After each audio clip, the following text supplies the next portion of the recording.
Slosh, an animated story by David O'Shea. My name is Slosh Butler. I'm about to go into a new grade. I'm beginning year 6, my final year of primary school. Last year, my teacher was Ms. Piggers. Yes, unfortunate name, but accurate according to her personality. She made me sit at the back of the classroom, as far away from her as possible, when she saw my handwriting for the first time. She told me that a baby could write better than me with their non-dominant hand. When I asked for help with any math work, she told me that I have a monkey's brain. She told me that kids like me make her want to quit teaching. Well, I wish she would quit and never come back to this school ever again. I would happily say, bye-bye. I hoped for a better teacher in my final year of primary school, but luck was not on my side. I slowly walked to the school and knocked politely on the front door. What greeted me was as scary as a greeting to a haunted house. What is your name? I'm Slosh. Look at me when I talk to you, young man. I've heard about you, Slosh Butler. Miss Piggers told me that you are useless. She told me that you couldn't spell a word, even if you fell into a bucket full of dictionaries. I didn't know what to say. I felt embarrassed and humiliated, but she wasn't finished. I can't stand kids, especially kids like you who can't spell. Stay out of my way this year, Captain Useless.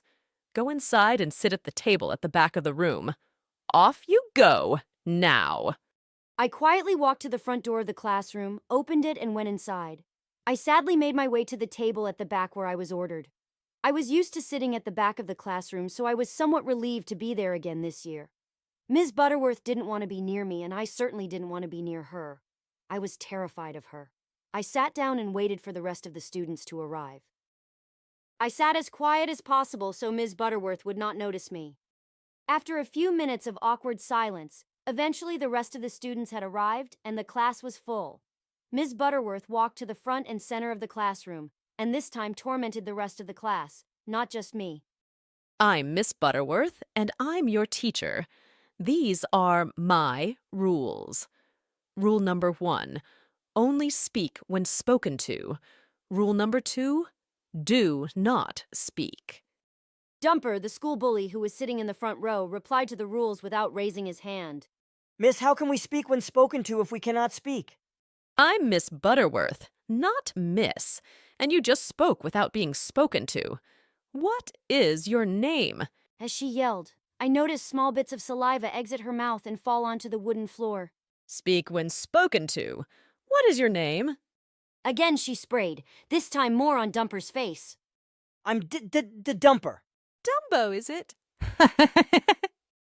No, Miss Butterworth, my name is Dumper McTruck. Well, Dumper Truck, you better behave yourself this year and hope you and I have no further conflict. She stomped back to the middle of the classroom and halted to give us more rules. In my class, there is no fun. School is a time for learning. You will follow my rules, and you will do what I say. And if you don't, there will be serious consequences. Do you understand? I didn't know whether to reply or not based on her rules, so I whispered, Yes, Miss Butterworth, hoping not to be heard. Surprisingly, I heard a giggle come from the front right side of the classroom. Harley, Dumper's partner in crime, who is also a bully, let out a giggle. I can't be sure if it was intentional or not, but she was the next in Ms. Butterworth's line of attention. What's so funny? Sorry, Ms. Butterworth. I didn't laugh. It was a cough. Is that so? What is your name? My name is Haley, but you can call me Harley.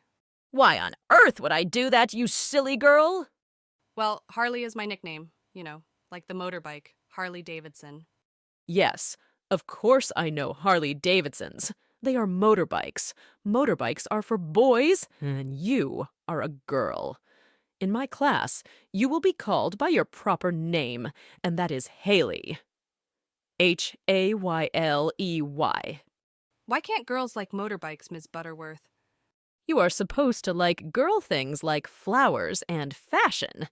You should be more like me and less like you. Look at my beautiful outfit. From the back of the classroom, it seemed as if Harley handled her interaction confidently. Miss Butterworth left her alone, at least for now, and made her way to her next victim, Penny Pinehurst. Penny is kind compared to the rest of the kids in the class, and a little shy, so I hoped that Miss Butterworth wouldn't go too hard on her. I didn't hear you answer my question, young lady. Do you think you are too pretty to talk? I'm sorry, Miss Butterworth. What was the question? Look at me when I talk to you, girl. What is your name? My name is Penny Pinehurst. Did I ask for your full name? Penny is fine. Behave yourself, girl, and do what I say. Otherwise, you will be in for a long year. Before Penny had a chance to reply, Miss Butterworth had returned to the front of the room and continued her terror. Now that's out of the way, and you children know my rules. Let's get on to some learning. We'll start with mathematics. Get your maths books out now. I hate mathematics, and I totally suck at it, but I knew I had no choice but to follow the orders of my new teacher. I grabbed my book from out of my bag and prepared for the lesson while hoping for the morning bell to ring for first break.